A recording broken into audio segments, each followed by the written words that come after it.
Welcome back. Today we're going to be capping off this little series of mine by looking at the last of the Marvel Netflix shows along with Daredevil Born Again. If you haven't watched the first two parts, please do so because I need the dopamine rush from seeing my view count go higher. Without further ado, let's start with Daredevil Season 3. This is easily the best season of Daredevil, or at least the best season of the original show. This is where Daredevil's stories and characters peaked. First off, this is the most cunning and strategic we have ever seen Fisk. The whole season, he's manipulating the FBI to take out his rivals and restore his criminal empire, and the amount of stuff he manages to get away with is insane. He manages to hide a whole ass server room from the feds in a hotel room that's heavily guarded and surveillanced. He manages to frame Daredevil for murder. He manages to blackmail the heads of the FBI and essentially control them. And he even manages to figure out Daredevil's secret identity. And this isn't something he does once he gets out of prison, no. This all started while he was in prison and has been planning this ever since he got there at the end of season 1. We also get to see more of the sentimental side of Fisk.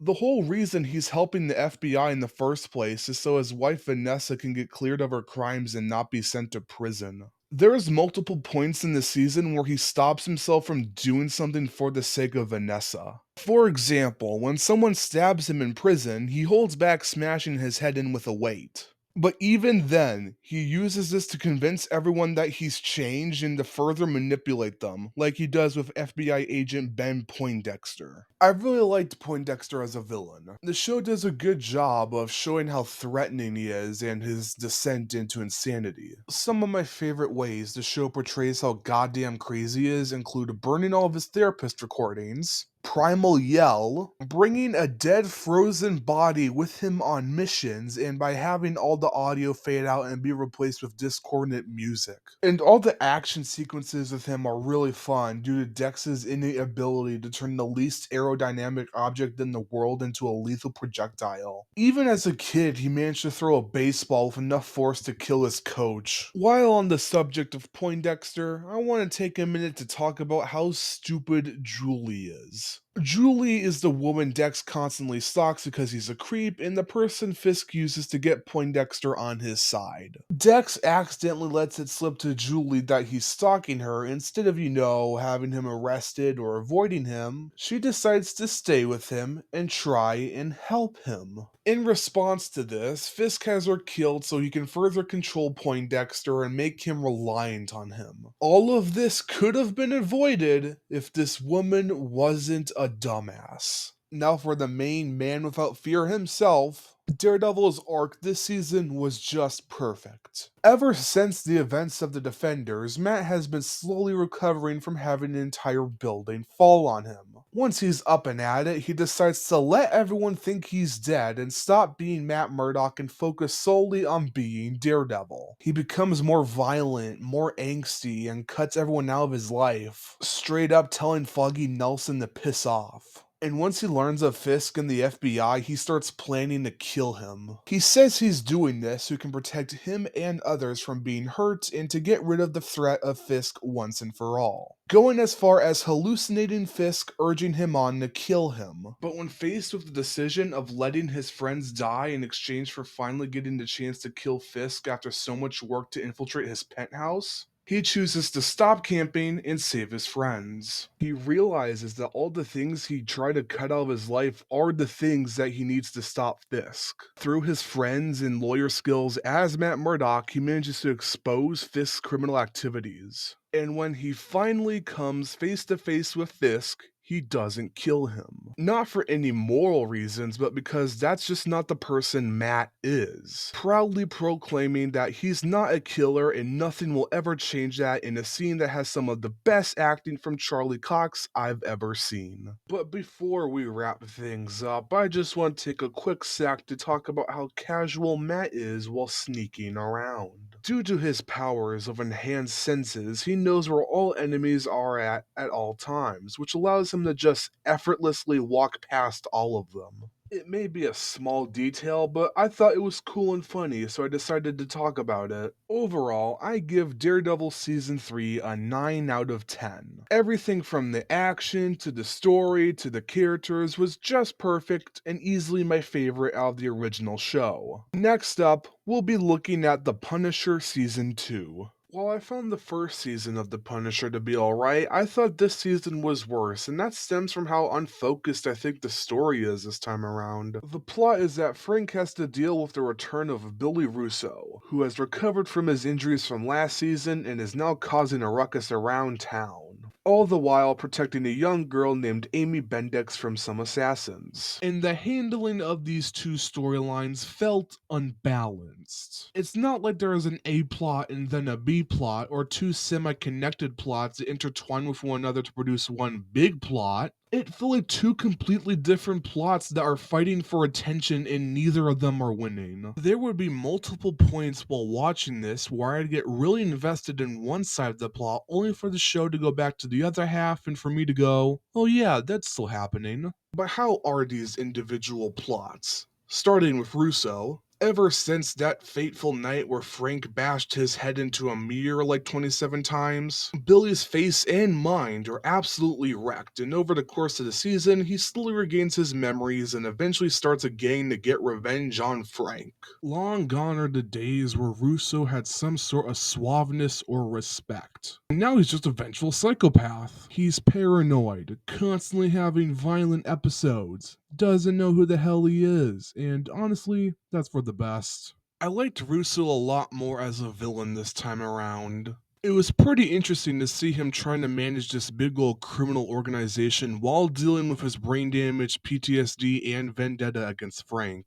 My only criticism of the character this season is his face. This season has the same problem as the Deadpool movies where the character's injuries are objectively not that bad, yet everyone around him treats him like they're the most vile thing ever to exist. There's also this therapist character that always accompanies Russo that I thought to be a complete dumbass. The whole season, she harbors and protects Russo from the authorities because she wants to help him because she thinks that he's just broken and not pure evil. Meanwhile, Russo and his gang storm an apartment complex and ransack and pillage it, killing everyone in the process, and even earlier than that, threatens to kill her. And I just find it a little insane that after all of that, she's still like, I can fix him. You can help fix his mental health struggles, sure, but you can't fix the numerous people with bullets in their heads. I also found the end of this storyline to be very anticlimactic. Russo gets shot, slowly bleeds out, and then Frank finds him and finishes him off after fighting the other main villain of the other storyline. Speaking of which, I should probably get to that. As stated before, the other half of the season is Frank protecting a young girl named Amy from some assassins. It was interesting to see how Frank, this unstoppable beast of a man who guns down any criminal who comes into his sight, take care of someone.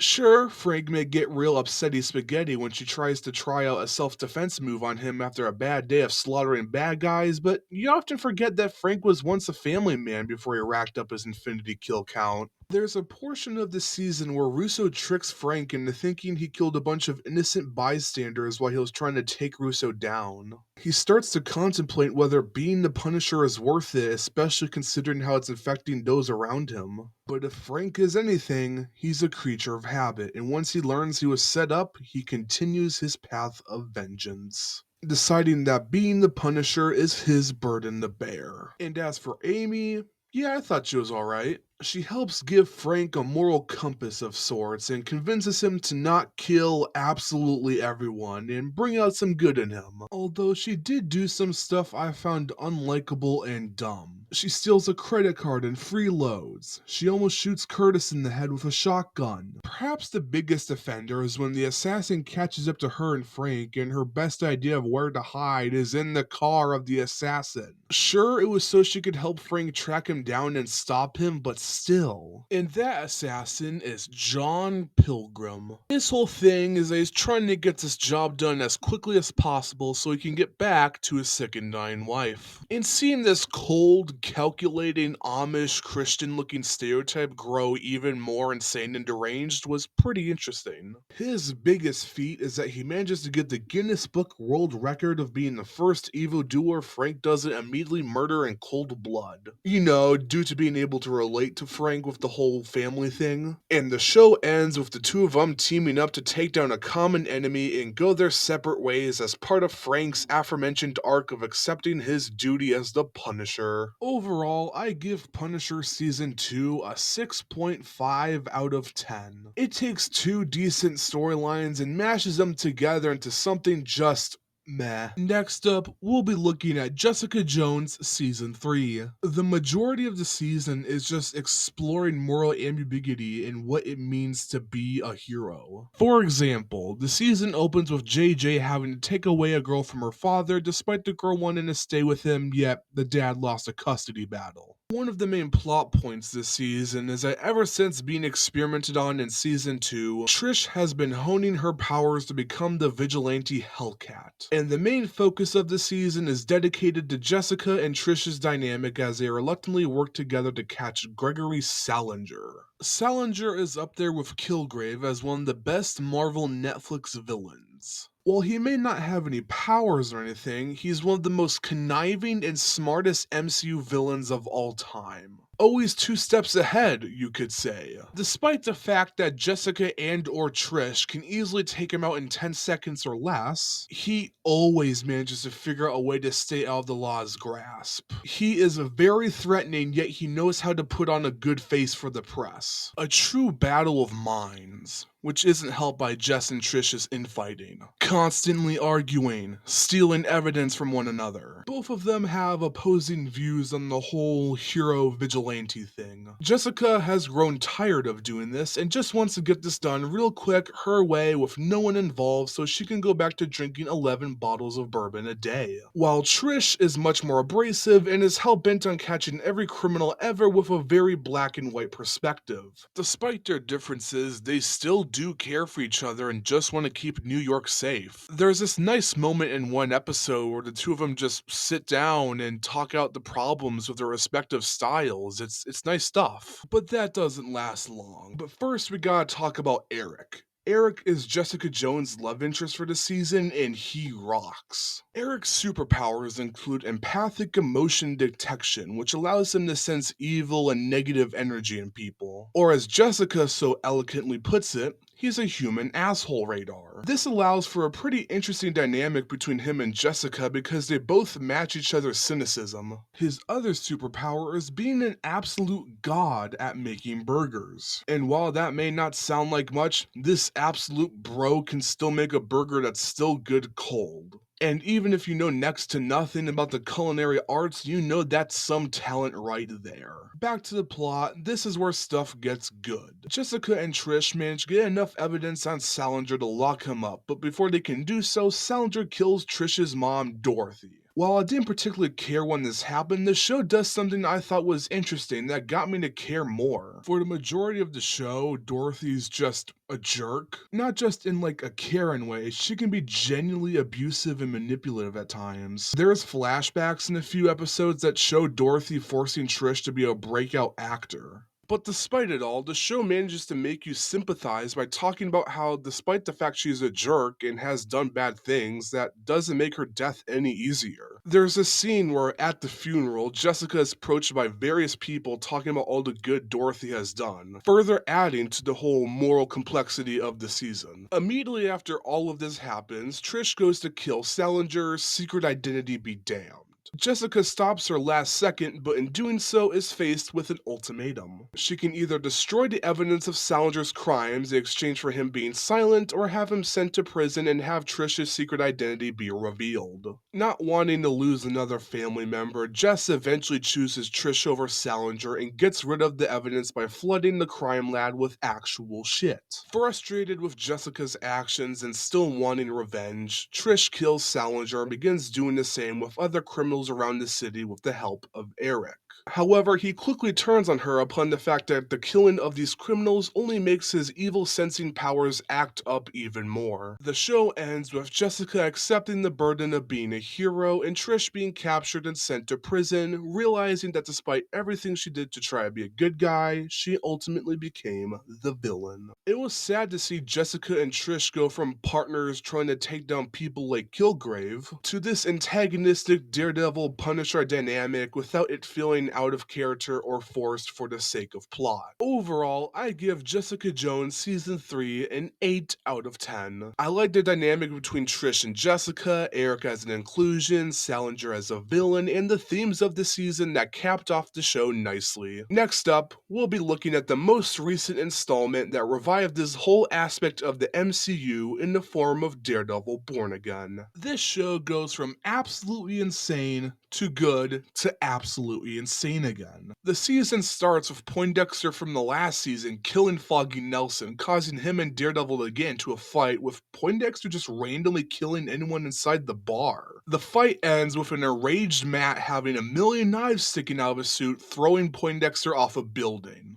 Afterwards, the show slows down a little to introduce the new characters and storylines, and here's where I have a few criticisms. While Foggy's death was very emotional and well done, it was kinda disappointing to see the original trio break up only to be replaced by a new supporting cast who aren't as interesting. You could make the argument that this is because they were just introduced and I've still yet to get attached to them as I did the original cast over 3 seasons. But in the last episode of the season, Karen comes back. So why get rid of her at the beginning only to have her come back in like the last episode? I feel like the season would have been a lot better if they just kept Karen from the get-go. Could have done the exact same plot and could have kept the exact same characters without completely messing everything up. And speaking of the new characters, I should actually talk about them. Ever since that fateful night on the town where Foggy got sniped, Matt is now working at a new law firm, and with that, a ton of new faces. We got Cherry, a generic investigator who discovered Matt's secret identity who I honestly didn't care for. We got BB, Ben Urich's niece who does these interviews with New Yorkers around the city that randomly interrupts the show that I found to be alright. We got Kirsten, Matt's new law partner who he has a lot of fun banter with that I really enjoyed. And finally, we got Heather. Heather is a therapist and Matt's love interest for the season. They have a good dynamic and they introduce this plot idea that Heather is opposed to vigilantes yet Matt is Daredevil. An interesting idea that leads to some drama, but I think they go way too far with it by having Heather start working for Fisk. And speaking of Fisk, he's got a whole new slew of characters as well. We got Buck, a generic hitman who I honestly didn't care for. We got Daniel, a very annoying simp for Fisk that I hated. And we got Sheila, Fisk's agent who is trying to improve his public image as mayor after all his past criminal activities.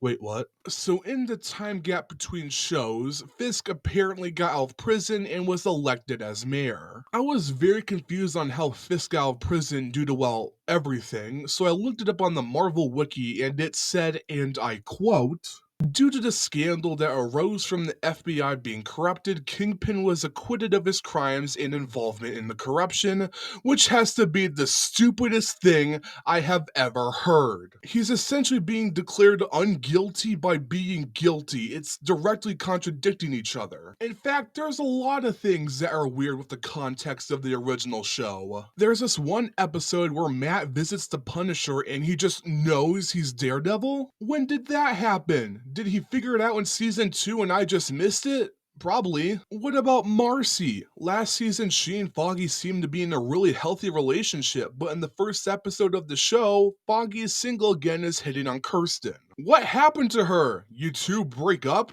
Did the woman lose her soul again? Now, despite how much I've been dunking on this show so far, I still really love it. So enough negativity. Negativity is stupid. Let's talk about the various things I really like about this show. I really like the action a lot more this time around, specifically how Matt uses his billy clubs and just grapples around all over the place. I also really liked Matt's arc this season. Ever since Foggy kicked kick the bucket, Matt has sworn off being Daredevil. And the majority of the season is just Matt coming to terms that he can't push off being a superhero forever and that New York needs Daredevil again. For example, in episodes 2 and 3 of the show, Matt represents Hector Ayala, a man framed for killing a cop and is secretly the vigilante White Tiger. And in a last-ditch effort to save Hector from prison, Matt reveals his secret identity as a superhero. Afterwards, Matt tells Hector about how he can't fight crime anymore due to people knowing who he is, and Hector responds by talking about how being a hero isn't something you do, it's something you are,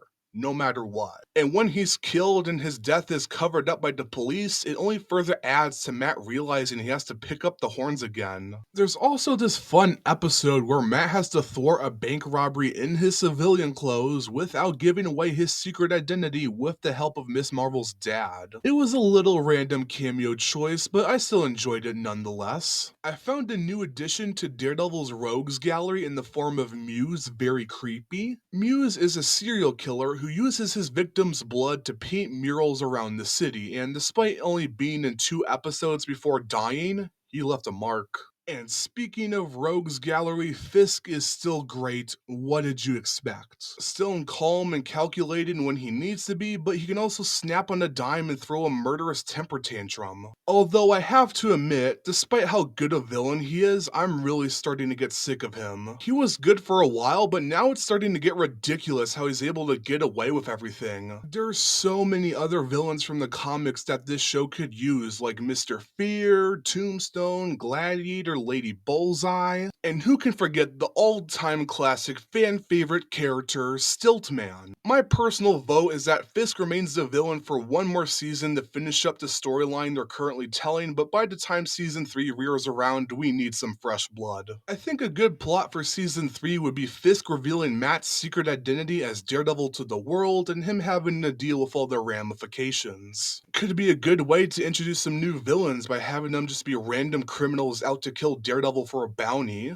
Or, if they want to stick with pre-established characters, promote Dex to main villain status and have him go on a big revenge quest. But all of this is just a theory, and we're going to have to wait a while to see how everything plays out. And whether my predictions turn out to be wrong or I end up calling it, I'm still very excited for season 2 based on how everything ends. Dex escapes from prison, and Karen finds out that Fisk plans to take complete control of the city and turn New York into a city-state where crime is legal and superheroes are outlawed. And the season ends with Daredevil forming a vigilante resistance to fight back.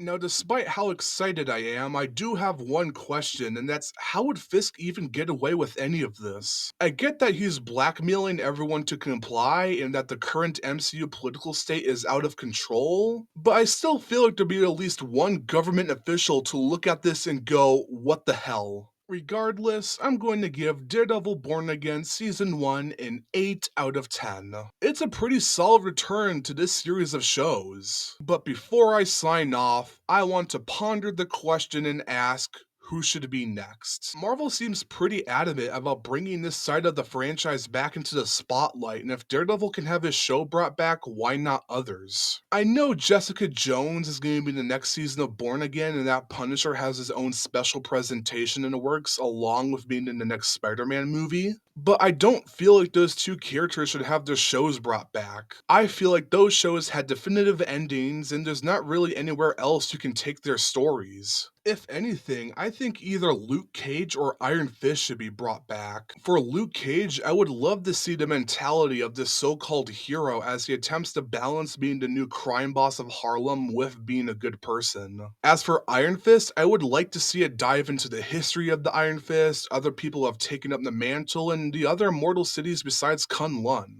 I think all of that would be pretty cool. But what do you guys think? I would love to hear your thoughts in the comments below. I get that no one is talking about these shows anymore and that the community has moved on to other topics, but hey, better late than never, right? Right? Right? Anyways, make sure to like and subscribe, and I'll see y'all next time. Bye.